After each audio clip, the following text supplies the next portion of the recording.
So I covered this in another video. I'm not sure if I'm going to keep the other video or not, but even if there is a little bit of redundancy, it's fine because it happens so often that I feel like it's worth emphasizing it.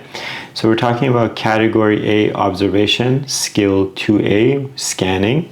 And what ICBC says is always scan when driving, especially when approaching areas where hazards may be present, such as intersections and crosswalks. So they're getting into, scan the intersection and crosswalks.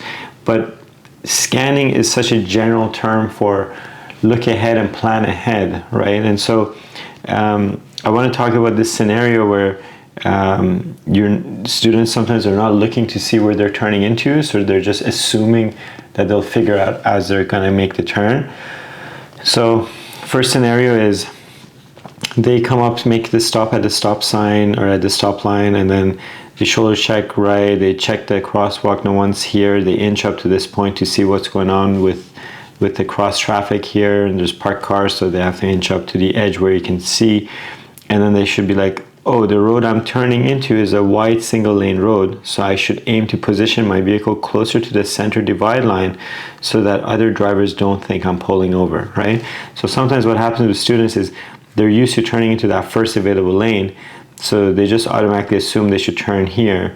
And then they turn here and they're like, what's going on? And they get confused, and then they keep driving here, which would be, not a good thing. It's incorrect lane positioning.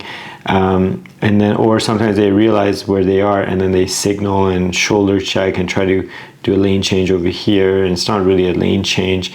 So instead of doing all of this, they should have, while they're at this point and looking at the cross traffic, they should have also scanned this area and saw, hey, wait a minute, this is a wide single lane road, so I need to, as I turn, move over beside the center divide line and drive over here.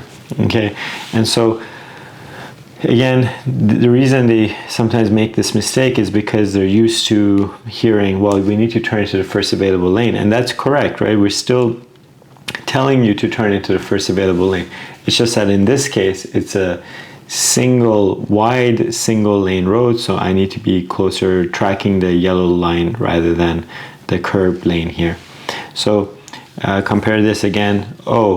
This is a 2-lane road that I'm turning onto. I should turn into the first available lane. So paying attention and going, this time I'm not going to go wide, I need to go into the correct lane here. So all of this is under the category of scanning, right? So am I looking to see where am I turning, or am I just turning and then trying to figure out what I should do next?